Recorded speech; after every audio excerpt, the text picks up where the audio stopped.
ওমরের থেকে নাকি ছাগল নিছেন 2 লাখ টাকা দিয়ে। আমার ওমর পাগল, এটা তো আপনারা সবাই জানেন।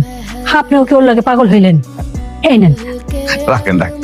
আরে আমি তো ইচ্ছা করেই কিনছি। আমি তো জানি ওই ছাগলের দাম 20-30 হাজার টাকার উপর হবো না, তারপর আমি 2 লাখ টাকা দিয়ে ছাগল কিনছি। কেন ইচ্ছা করে এতগুলো টাকা দিলেন কেন? এখানে তো অনেক বেশি, রেখা দেন। আরে দূর রাখেন তো, আমার খুব ইচ্ছা ছিল বুঝছেন, আমি একদিন এই উমরের উপকার করুম। গত বছরের কথা মনে আছে? আমি আড়ত থেকে ফিরতেছিলাম, 10 লাখ টাকা একদম ব্যাগ ভর্তি হারাই ফেলাইছি। সেই টাকা উমর পাইয়া আমার বাড়িতে এসে দিয়ে গেছে। কি দিয়ে গেছে না?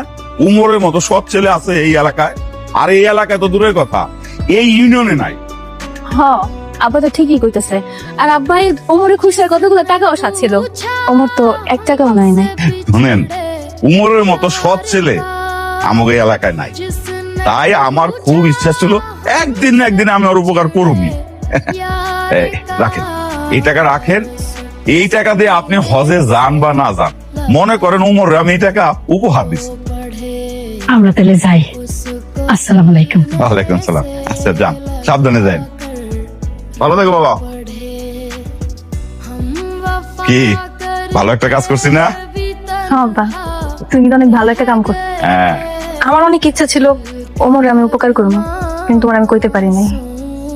মা, তো হজের টাকা তো হয়ে গেছে আমাকে। চলো কালকে সকালবেলা কাজ করতে পারি বুড়ি। আমার কিন্তু 1 বছর সময় লাগবে। এইটা সম্ভব না রে বাপ, অনেক দূরের পথ। আমার এমনিতে কোমরে ব্যথা, আমি এত হাঁটতে পারব না। কি হইলো? হাট চাচি, চাচি, ও চাচি। কি রে অমর, কি হইছে? চাচি, আপনার একটা ঠেলা গাড়ি আছে না? আমার তো ঠেলা গাড়ি একটু লাগবে চাচি। কি দরকার? আমি আমি একটা ভালো কাজ করতে যাইতেছি। আপনার আমি কথা দিলাম, আমি আপনার ঠেলা গাড়িটা আবার দিয়ে দাম। না না, ওইটা দেওয়া যাইব না। ওইটাতে তোমার চাচা ছাগলের জন্য ঘাস খাইতে আনে, ওইটা আমাকে কামে লাগে। কি রে অমর, কিছু লাগবো? চাচা, আপনার ঠেলা গাড়িটা আমার একটু লাগতো। ও ঠেলা গাড়ি লাগবো? আচ্ছা নে, আবার সময়ের মধ্যে কিন্তু ফেরত দিস। আচ্ছা চাচা, আপনার আমি কথা দিলাম, আপনার ঠেলা গাড়ি আমি দিয়ে যাবো। নিয়ে যাবো এখন? যা।